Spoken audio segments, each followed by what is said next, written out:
Assalamualaikum and welcome back to our channel Masrul Trainer Academy with another video. I am here for the lesson 2 3 states of matter. If you remember, in the last video we discussed about matter and its common properties with states. So today we'll discuss about 3 states of matter. So let's start. As you can see, here's a picture shows 3 states of matter: solid, liquid and gas. Solid, ठोस. Solids have definite shape and volume. Solids की यानी ठोस कोई भी चीज़ हो, उनकी यकीनी शक्ल और हजूम यानी स्टोरेज या कैपेसिटी होती है.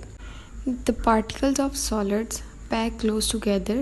They cannot move from one place to another. They can only vibrate in their position. So यहाँ पे एक पिक्चर बनी है जिसमें सॉलिड्स के पार्टिकल्स शो किए गए हैं. अब इन पार्टिकल्स में क्या है कि ये जस्ट वाइब्रेट होते हैं. ये इतने ज़्यादा क्लोज होते हैं एक दूसरे के कि ये हिल नहीं सकते, जस्ट वाइब्रेट होते हैं और ये अपने इर्द गिर्द भी मूवमेंट नहीं कर सकते. लिक्विड, बहने वाले. A liquid has no fix shape, it has fixed volume. Liquid की कोई फिक्स शेप नहीं होती. पानी को आपने देखा ही होगा, वो अपना रास्ता खुद बनाते हैं क्योंकि उसकी अपनी कोई शक्ल नहीं है. उसका वॉल्यूम ज़रूर है, उसकी कैपेसिटी ज़रूर है. Particles of a liquid have space between them. This allow the particles to move around each other. So here's a picture of liquid particle जिसमें आप लोग को हल्का हल्का डिस्टेंस नज़र आ रहा है. इसी डिस्टेंस की वजह से जो लिक्विड है वो बहता है और इसी डिस्टेंस की वजह से ये पार्टिकल्स आराम से मूव कर सकते हैं. Gases are air-like substances that can move around freely or they might flow to fit a container.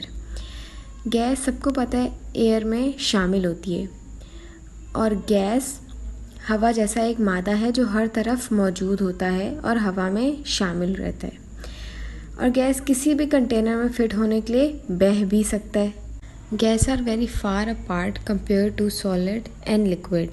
Gas particles can move around freely. They can flow. Gas के जो पार्टिकल्स होते हैं वो बहुत ज़्यादा एक दूसरे से दूर होते हैं. वो बहुत फ्रीली मूव भी कर सकते हैं और वो फ्लो भी कर सकते हैं यानी बह भी सकते हैं. सो here's a picture of particles of solid, liquid and gas. Particles of solid are packed close each other. Particles of liquid has slightly distance in between them and gas can move freely. Thank you so much for watching. Hope you all enjoyed. Allah Hafiz.